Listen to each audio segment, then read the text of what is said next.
సదాశివసమారంభాం శంకరాచార్యమధ్యమాం అస్మదాచార్యపర్యంత వందే గురుం పరంపరాం. శ్రీ గురుభ్యో నమః. అందరికీ ముందుగా శ్రీ విశ్వావసునామ సంవత్సర శుభాకాంక్షలు. ఈ సంవత్సరం రాశిఫలాలు ఏ విధంగా ఉన్నాయనే విషయం తెలుసుకుందాం.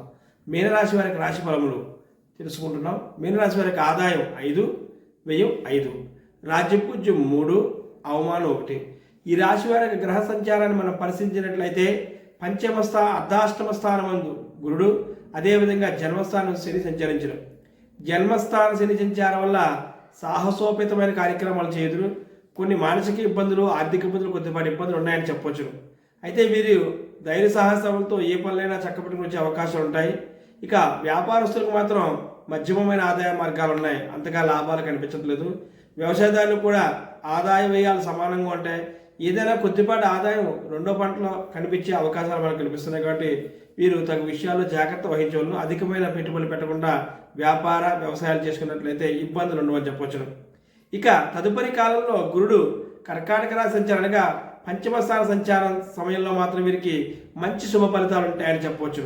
ఎటువంటి ఫలితాలు అయ్యా అంటే ఇంటి యందు శుభకార్యము, అధిక ధనలాభము, భూలాభము, అదేవిధంగా తమ యొక్క పుత్రుల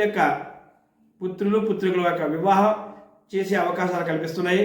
వీరు ఈ రాశివారు స్త్రీల వల్ల కొంచెం ఇబ్బంది కలిగే అవకాశాలు కల్పిస్తున్నాయి. కాబట్టి ఆ విషయంలో కొంచెం జాగ్రత్త వహించడం ఎంతవరకైనా అవసరము. వీరు అంచనా వ్యాపారం, స్పెక్యులేషన్, షేర్ మార్కెటింగ్ వ్యవహారాలు దూరంగా ఉండవలను. దానివల్ల నష్టపోయే అవకాశాలు ఎక్కువగా ఉన్నాయి. వీరికి ఆరోగ్య విషయంలో జాగ్రత్తలు పాటించిన అవసరం చాలా అవసరం ఉంటుంది. తల్లిదండ్రుల ఆరోగ్య విషయంలోని, పిల్లల ఆరోగ్య విషయంలో కూడా కొన్ని జాగ్రత్తలు తీసుకోవాల్సిన అవసరం ఉందని మనం చెప్పచ్చు. మొత్తం మీద చూసుకున్నట్లయితే మొదటార్థంలో కొంతవరకు ఇబ్బందులు ఉన్న చివరి మధ్య కాలాల్లో మాత్రం వీరికి కొన్ని శుభ ఫలితాలు కలిగే అవకాశాలు మనకు కనిపిస్తున్నాయి. కాబట్టి ఈ రాశి వారికి ఈ సంవత్సరం మిశ్రమ ఫలితాలు ఉన్నాయని చెప్పవచ్చును. వీరి యొక్క అదృష్ట సంఖ్య 3.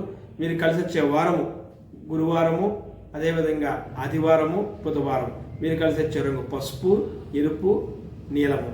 ఈ యొక్క వారములు ఈ అదృష్ట సంఖ్య వచ్చినప్పుడు ఏదైనా ఒక కొత్త పని ప్రారంభించినట్లయితే అది విజయవంతం అవడానికి ఎక్కువ అవకాశాలు ఉంటాయని తెలియజేస్తున్నాను. వీరు ముఖ్యంగా ఈశ్వరారాధన, అదేవిధంగా శని త్రయోదశి వచ్చినప్పుడు శనీశ్వరుడికి నూనెలతో అభిషేకము, తిలదానం చేసినట్లయితే మరిన్ని ఫలితాలు పొందుతారు. ఈ విధమైన ఇబ్బందులు లేకుండా వీరు ఆనందదాయకంగా మంచి జీవితాన్ని పొందుతారని తెలియజేస్తున్నాను.